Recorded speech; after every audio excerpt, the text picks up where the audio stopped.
नमस्कार, आप देख रहे हैं वी टाइम न्यूज। बढ़ते हैं छत्तीसगढ़ की खबरों की ओर। बिलासपुर रेलवे यूनियन चुनाव के लिए मतदान का सिलसिला शुरू हो गया है। 11 साल बाद हो रहे इन चुनाव में 44,000 से अधिक रेलवे कर्मचारी अपने मताधिकार का प्रयोग कर रहे हैं।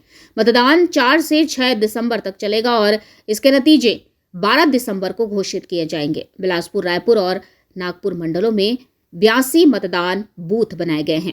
इनमें से 33 बूथ बिलासपुर मंडल में, 17 रायपुर मंडल में और 32 नागपुर मंडल में हैं। इन बूथों को हेडक्वार्टर, डीआरएम कार्यालय, कोचिंग यार्ड और जोन के प्रमुख स्टेशनों पर बनाया गया है।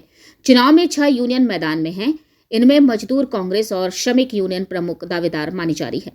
मतदान के पहले दिन बुधवार को कर्मचारियों में भारी उत्साह देखा गया। अलग अलग यूनियन के समर्थक अपने पक्ष में प्रचार करते नजर आए। लोको पायलट और रनिंग स्टाफ की सुविधा को ध्यान में रखते हुए 3 दिनों तक मतदान रखा गया है। वही ड्यूटी पर मौजूद और दुरुस्त क्षेत्रों में तैनात कर्मचारियों के लिए बैलेट से मतदान की सुविधा दी गई है।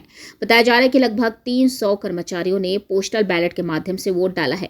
चुनाव में मान्यता प्राप्त यूनियन का दर्जा पाने के लिए किसी भी संगठन को कुल मतों का कम से कम 35% वोट हासिल करना जरूरी है। यह चुनाव इसलिए महत्वपूर्ण है क्योंकि रेलवे कर्मचारियों के भविष्य और हितों से जुड़ा हुआ है। अब सभी की निगाहें 12 दिसंबर पर है, जब मतगणना के बाद यह तय होगा कि कौन सी यूनियन अगले कार्यकाल के लिए मान्यता प्राप्त करेगी। बहरहाल मतदान प्रक्रिया में अधिकारी और कर्मचारियों के बीच उत्साह साफ नजर आ रहा है।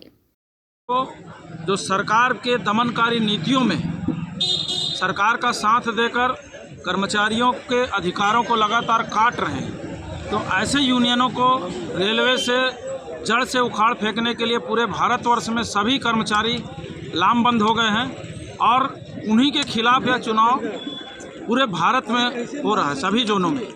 सभी कर्मचारियों को खासतौर पर जो हमारी ट्रैक मेंटेनर साथियों हैं, उनके लिए जो है प्रमोशन चैनल जो है उसको और इम्प्रूवमेंट करना है।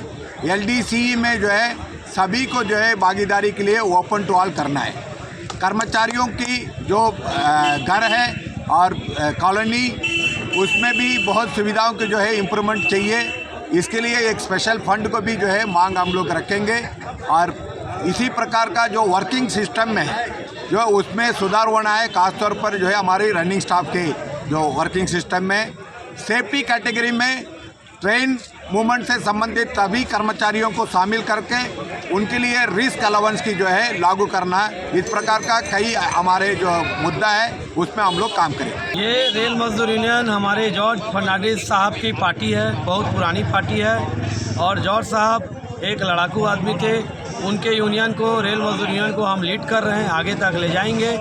और जिन्होंने एनपीएस और यूपीएस में हामी भरी है उसका भी विरोध करते हैं। वी वांट ओपीएस हम लेके रहेंगे। रेल मजदूर यूनियन हमेशा से कर्मचारियों की समस्याओं को लेकर प्रशासन से बातचीत करता रहा है, लड़ता रहा है और मुख्य मुद्दा यह है हम लोगों का कि जो भारत सरकार के साथ मिलकर कर्मचारियों की जो यूनियन है NFIR, AIRF और एक सरकारी यूनियन, जो लोग एनपीएस में हस्ताक्षर करे हैं और हम कर्मचारियों को झूठ बोलते हैं कि ओपीएस दिलाएंगे, वो सरासर अन्याय है। रेल मजदूर यूनियन 2011 से ओपीएस की लड़ाई लड़ रही है और आगे भी अगर हम जीतते हैं तो सन 74 का ऐतिहासिक हड़ताल दोबारा याद किया जाएगा।